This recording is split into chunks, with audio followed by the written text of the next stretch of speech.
It's the district's biggest event of the school year, and we've got it covered from A to Z. Welcome to the 2015 School Choice Expo, right here on Real School. I think most of us as parents and educators believe in choice. It's good for them to shop and to see what Duval County Public Schools is really all about. It kind of determines what school is good for you. And I think that's a really great way to find the school that you want to go to. With nearly 17,000 people in attendance, this year's School Choice Expo hosted the biggest crowd yet.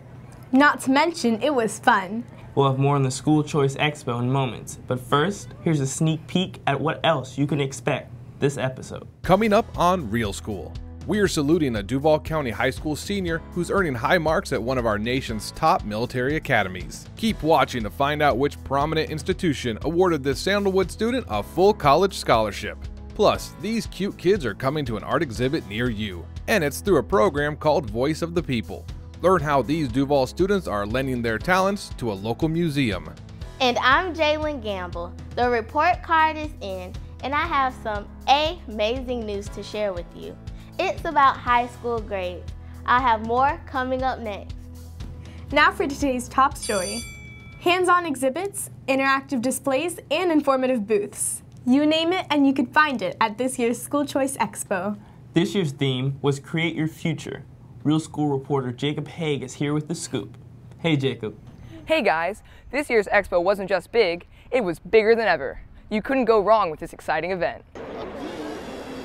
How many places can you play with robots, have your hair styled, enjoy live performances, and snap a selfie all under one roof? Look no further than the 2015 School Choice Expo.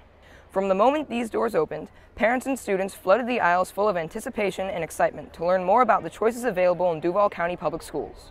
I like that I can look at all kinds of middle schools and that I can find the one that's just right for me. For the second year in a row, all 160 plus of our schools and their programs were highlighted. And boy did we see it all. From medical demonstrations to manicures, it was clear each one of our schools pulled out all the stops. Their goal? To inform families of what's offered in their school. That includes special programs, magnet schools, choice offerings, and neighborhood themes.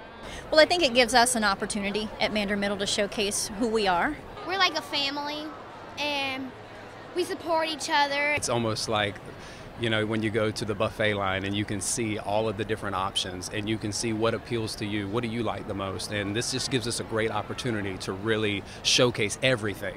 The Expo proved to be the perfect place for parents and families to have conversations with school leaders. This was especially important for parents like Lisa Marshall, who is facing some big decisions. I have an 8th grader graduating out of 8th grade looking for a high school, as well as a 5th grader going into middle school, so both middle and high school. We even spoke to some parents who are new to the county. They tell us that this event couldn't have come at a better time.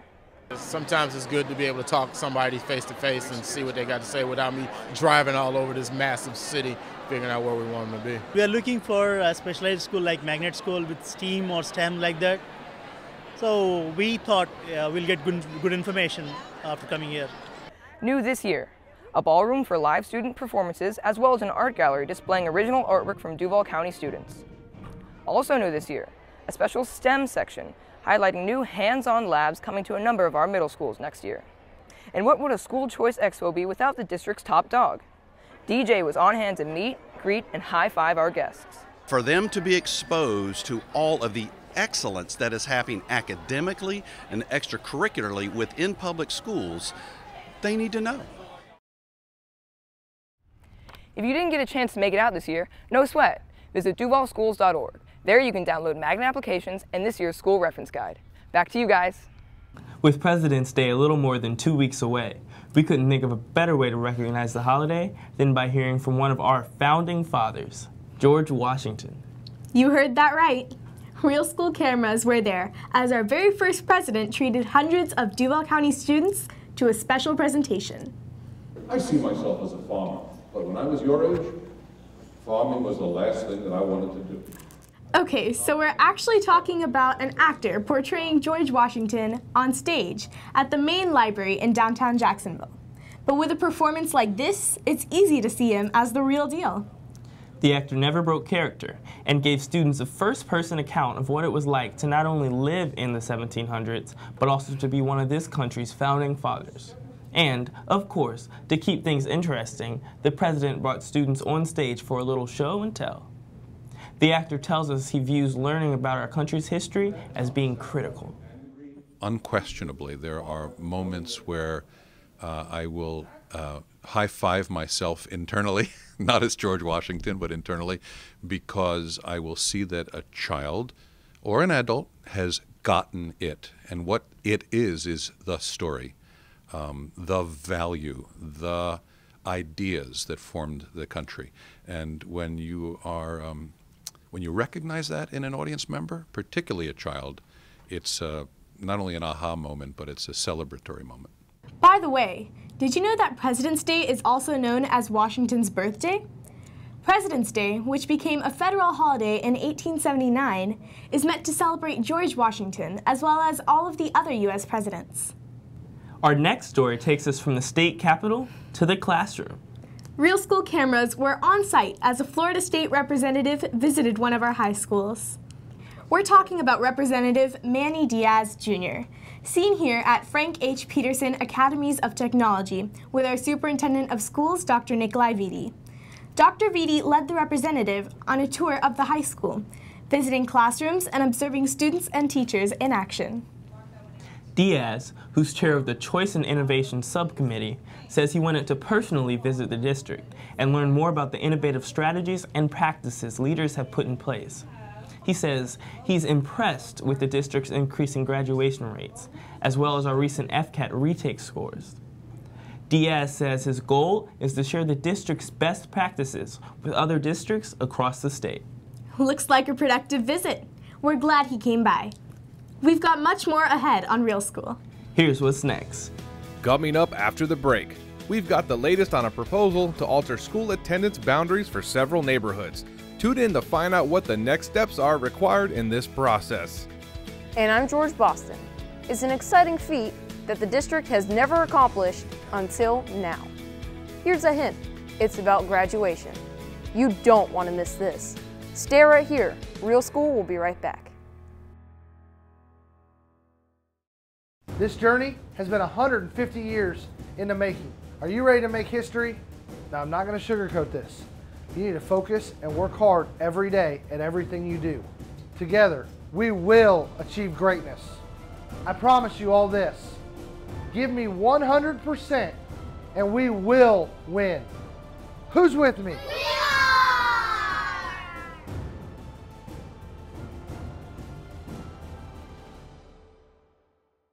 Welcome back to Real School. It's a respected institution that admits only 7% of its applicants, but one Duval County Public Schools student made it. Today, we congratulate Mitchell Pendleton, Sandalwood High School senior and member of the United States Naval Academy, class of 2019. Pendleton says he's been dreaming about joining the military since he was in middle school and has spent years working to make his dream come true. Pendleton has an impressive resume.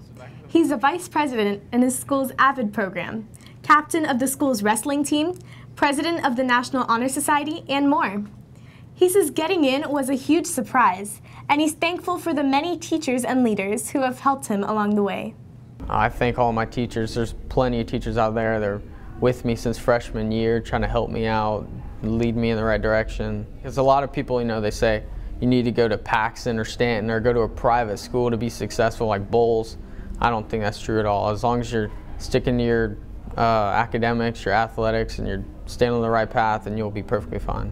Pendleton will be at the Naval Academy soon. He's slated to begin courses this summer. His plan is to major in nuclear engineering. Very impressive. Way to go, Mitchell. It's a major milestone worthy of celebration. That's how leaders are describing the district's newest graduation rates. Real School reporter George Boston joins us with more on what these numbers reveal about our students, programs, and schools. George? Guys, these are the district's highest graduation rates ever. But the good news doesn't stop here. We have a lot to celebrate. Duval County students don't have to wait until after high school to start working towards a career.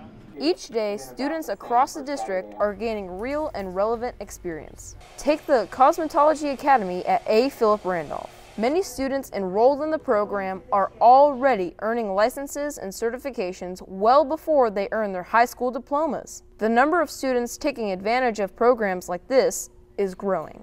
The number of students earning industry certifications increased last year by 53%. At the end of the day, we're charged to make sure that the children that come to us every day leave our school system, not only with the high school diploma, but the skills and experience to be able to compete in college, the workforce, and in life in general. As if that news weren't exciting enough, listen to this. Duval County Public Schools graduation rates are higher than ever.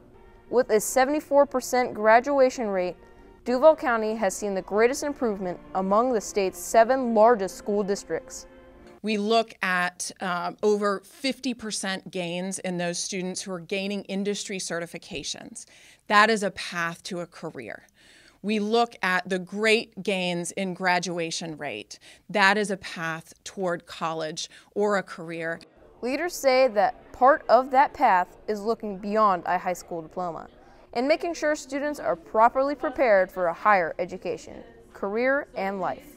We can certainly talk about graduating more students, but are we graduating them and preparing them for college?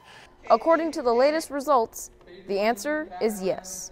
That's because last school year, the district achieved its highest college readiness rates ever. 83% of our graduates were college ready in reading, and 63% were college ready in math.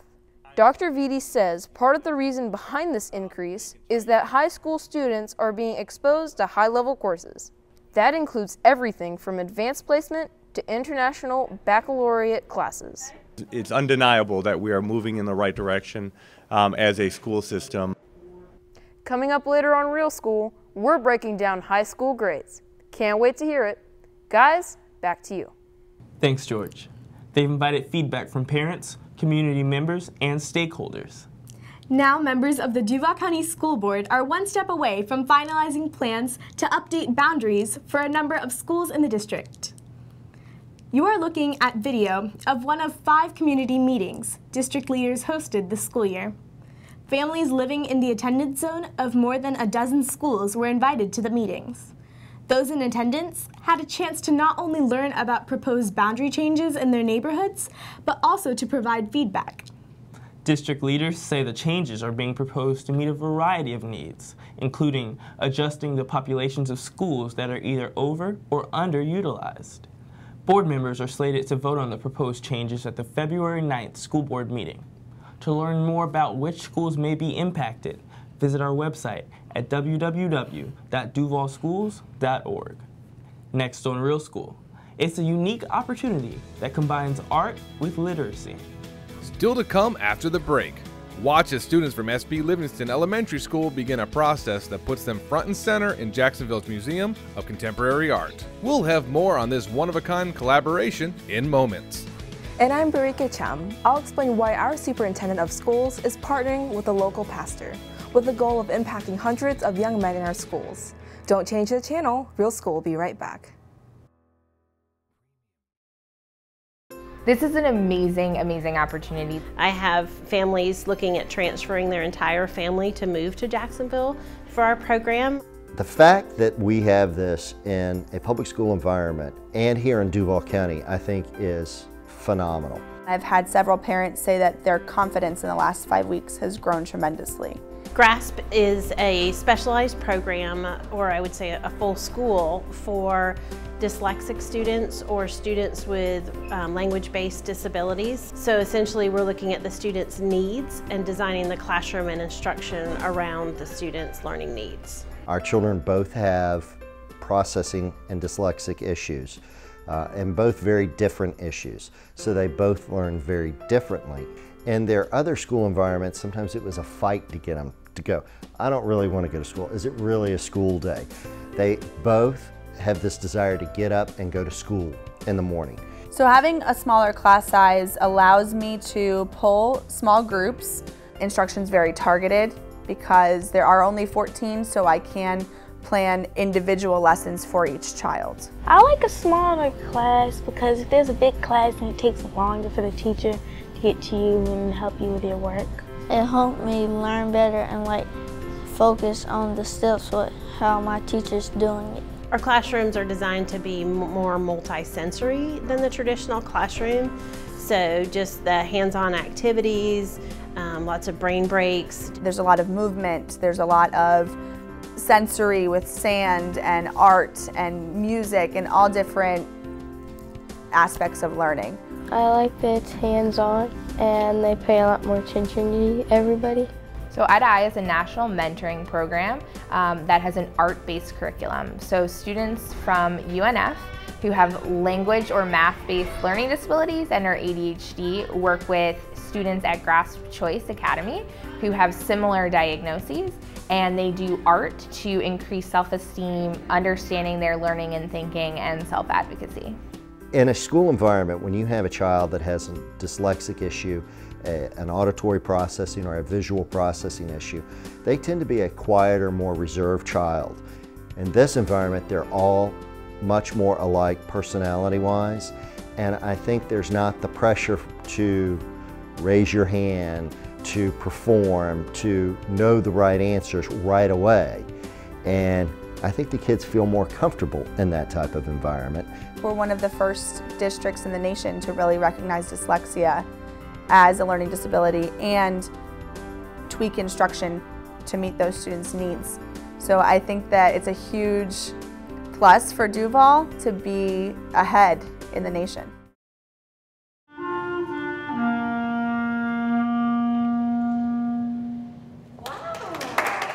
Talk about a warm welcome for a special guest at Abbas Park Elementary School. First Lady Ann Scott, the wife of Florida Governor Rick Scott, was greeted with music and smiles when she made a trip from Tallahassee to visit Duval County Public Schools. Mrs. Scott told students that one of her big platforms is literacy, so it was no surprise that she spent most of the morning visit reading to students. In her first classroom visit, Mrs. Scott read the book My New Friend Is So Fun to a class of kindergarten students. She later had a conversation with students about her family and about pets. Mrs. Scott wrapped up her visit by visiting this 5th grade class and reading from the Chronicles of Narnia book, The Lion, the Witch, and the Wardrobe. She then answered several questions about her life in the state capitol and her role as the First Lady. I'm sure those students will never forget that visit. Very nice. Here's some more good news. More than 90% of our high schools have an A, B, or C grade. They are indeed making the grade. World School reporter Jalen Gamble joins us now with details. Hey guys, did you know that Duval County Public Schools has a higher percentage of A schools in the entire state of Florida? Pretty cool, right? So is the rest of this story. Open ranks, march! Welcome to Sandalwood High School. It's home of the Saints and home to one of the biggest student bodies in the district. This school year, Sandalwood is celebrating a significant milestone, earning an A grade. Dr. Nikolai Vitti says Principal Vicki Schultz is a big reason behind that increase. We sent Vicki back to the Sandalwood to make it the A school it was, and in just 1 year's time she took it back to an A, and Sandalwood went from a B to an A. Very great work there. Principal Schultz was one of 7 principals recognized in a recent conference publicizing the release of high school grades. And the news was good. Despite seeing tougher statewide standards, many Duval County high schools continue to make strides. Statewide, there were 9 F schools. Our district had no F schools. Listen to this. Over 90% of our high schools have an A, B, or C grade. I want to really applaud our principals, those who do the work every day, our teachers, school staff, administrators. There is hard work that goes into this, and there is hard work on the part of our students. Dr. Vitti recognized Darnell Cookman's principal for a 100% graduation rate. Denise Hall, representing Baldwin, 100% of her children were in accelerated courses this year. Westside High School for double-digit increasing in graduation rates, Terry Parker High School for going from a C to a B, and finally, both Mandarin and Fletcher High Schools for not only maintaining an A grade, but also achieving a graduation rate exceeding 90%. So of course, the big question is, how'd they do it? Our work at the high school level is probably one of our better examples of how the district has come together to work with our principals in a more strategic, unified way to make sure that we have the right balance between acceleration and intervention. We can't forget the teachers, support staff, and students for their hard work. Guys, back to you. I couldn't agree more. Thanks, Jalen. Joining us now to shed light on these district achievements is School Board Chair Cheryl Grimes. She's joined now by Real School anchor Madeline Bryant. Thanks, guys, and thanks so much for joining us. This is not your first term serving as a Duval County board member. From a historic perspective, how significant are these graduation rates and high school grade achievements? Well, they're very significant as far as us having the highest graduation rate ever. Interestingly enough, when I was on the first time, we didn't graduate, the school grades were not even in place until I was getting ready to go off the board. So it was a very new system. So yeah, it's very significant, and I think the one thing that I'm very proud of is the fact that we've narrowed the achievement gap, which is a significant accomplishment. To what do you attribute these successes, and how does the school board support these efforts? Well, I think we have great vision from the staff. We have some very high-performing principals, and we do a significant amount of monitoring where the kids are and where we want them to be and what kind of strategies are put in place in between so that they can perform. To what do you attribute these successes, and how does the school board support these efforts? Well, I think a lot of this is about vision, certainly from our staff, from our superintendent, also having high-performing principals in place at the schools, and monitoring what we do and making sure that we know where the kids are, where they need to be, and what strategies that they have in place. The school board is very involved with when the superintendent comes back and produces.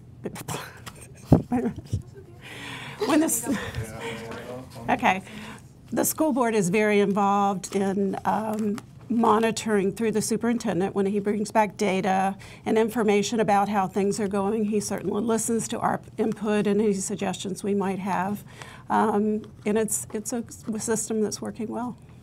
How can we continue these achievements? Well, we need to continue to expand our wraparound services. We need to continue to increase the number of students that are taking advanced placement courses, and just continue where we are, but also look at where we are on an ongoing basis and the strategies that we're using and if we need any adjustments. All right, well, thank you so much for joining us today. Thank you. Back to you guys in the studio. Thanks, Madeline. 3 rallies, 3 schools, and hundreds of students impacted. Duval County Public Schools recently partnered with community leaders in spreading an important message to young men. Rural School anchor Barika Chim is here with details. Joshua and Praniti, this was a community partnership involving everyone from cops to clergy. By lending their voice and support, they're encouraging students to make the right choices in life. I wanted to have this talk with you and bring other people from the community to send a very strong message to you that you care and that you matter. Here, you can see Dr. Vitti addressing a crowd of hundreds of young men at Andrew Jackson High School. This rally at Jackson was one of 3 taking place simultaneously in the district. The others were at William M. Raines High School and at Rietbold High School. Dr. Vitti visited each school and was joined by a number of guests, including Sheriff John Rutherford and school board member Paula D. Wright.